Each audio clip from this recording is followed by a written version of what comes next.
मुलांनो, आज आपण कोनाचा अभ्यास करणार आहोत. इयत्ता 4थी मध्ये तुम्ही काटकोन, लघुकोन, विशाल कोन यांची ओळख करून घेतलेली आहेच.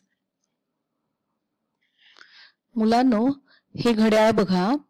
या घड्याळामध्ये 3 वाजलेले आहेत आणि 3 वाजलेले असताना तास काटा आणि मिनिट काटा यांच्यामध्ये काटकोन तयार झालेला दिसतोय बघा. तसंच ह्या मुलाचे 2 हात बघा. ह्या 2 हातांमध्ये काटकोन तयार झालेला दिसतोय. ही बघा, ही काटकोनाची आकृती आहे. मुलांनो, घड्याळात जेव्हा 1 वाजतो तेव्हा तास काटा आणि मिनिट काटा यांच्यामध्ये बघा लघुकोन तयार झालेला दिसतोय. तास काटा आणि मिनिट काटा यांच्यामध्ये लघुकोन तयार झालेला दिसतोय. तसंच ह्या मुलाच्या 2 हातांमध्ये लघुकोन तयार झालेला दिसतोय. लघु म्हणजे लहान. लघुकोन हा काटकोनापेक्षा लहान असतो. इथे ही जी आकृती आहे ही लघुकोनाची आकृती आहे. मुलांनो, घड्याळात 10:10 झालेले दिसत आहेत इथे. आणि इथे कोणता कोन तयार झालेला दिसतोय? विशाल कोन. विशाल म्हणजे मोठा. विशाल कोन काटकोनापेक्षा मोठा असतो. इथे बघा, या घड्याळामध्ये 7 वाजायला 5 मिनिटं कमी आहे. तेव्हा तास काटा आणि मिनिट काटा यांच्यामध्ये विशाल कोन तयार झालेला दिसतोय. विशाल कोन. ही जी इथे आकृती आहे ना मुलांनो, ही विशाल कोनाची आकृती आहे. मुलांनो, ही बघा, ही कोनाची आकृती आहे. या आकृतीचं नीट निरीक्षण करा. ही कोनाची आकृती आहे. याला कोन असे म्हणतात. आता या आकृतीमध्ये तुम्हाला रेघा दिसतायत का? आणि त्या रेघांची नावं काय आहेत? बघा, रेघांची नावं आपण पाहूयात. रेघ PO आणि रेघ PQ. रेघ PO आणि रेघ PQ ह्या काय आहेत? कोनाच्या बाजू आहेत. कोनाच्या भुजा आहेत. रेघ PO आणि रेघ PQ ह्या कोनाच्या भुजा आहेत.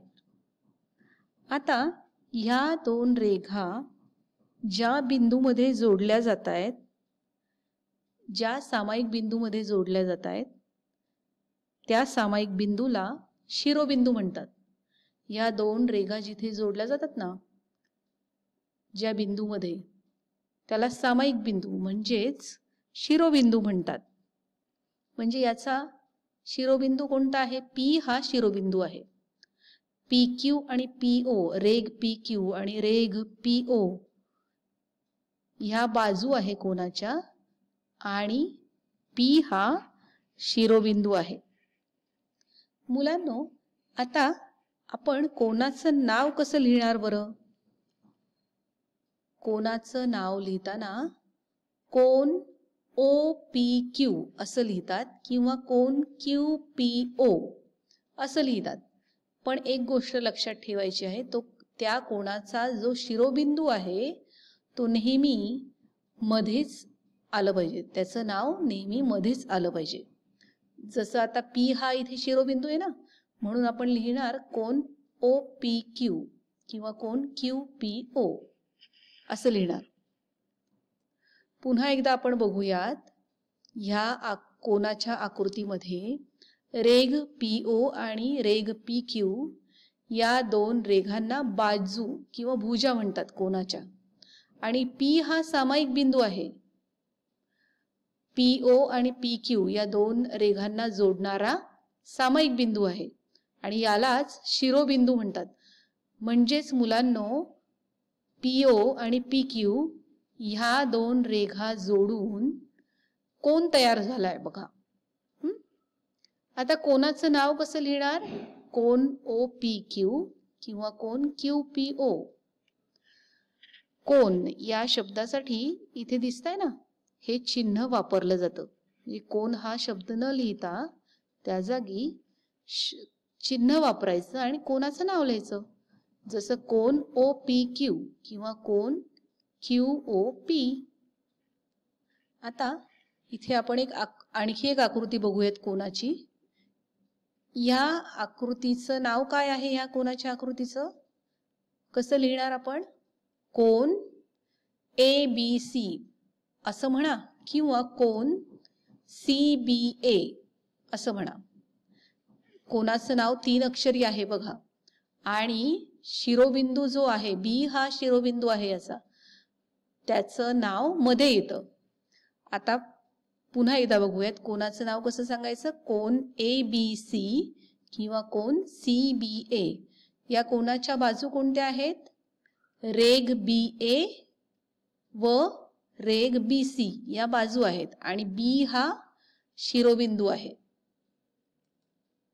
पुढची आकृती आपण पाहूयात. इथे आणखी एक कोन दिसतोय आपल्याला. या कोनाच्या बाजू कोणत्या आहेत? EF, रेघ EF आणि रेघ ED या 2 बाजू आहेत आणि E हा शिरोबिंदू आहे. या 2 रेघांना जोडणारा सामायिक बिंदू म्हणजे शिरोबिंदू. मग या आकृतीमध्ये E हा शिरोबिंदू आहे. या कोनाचं नाव कसं सांगणार? कोन DEF किंवा कोन FED. आणि जर लिहिताना तुम्हाला लिहायचं असेल तर कोनाचं चिन्ह देऊन तुम्ही कोनाचं नाव लिहू शकता.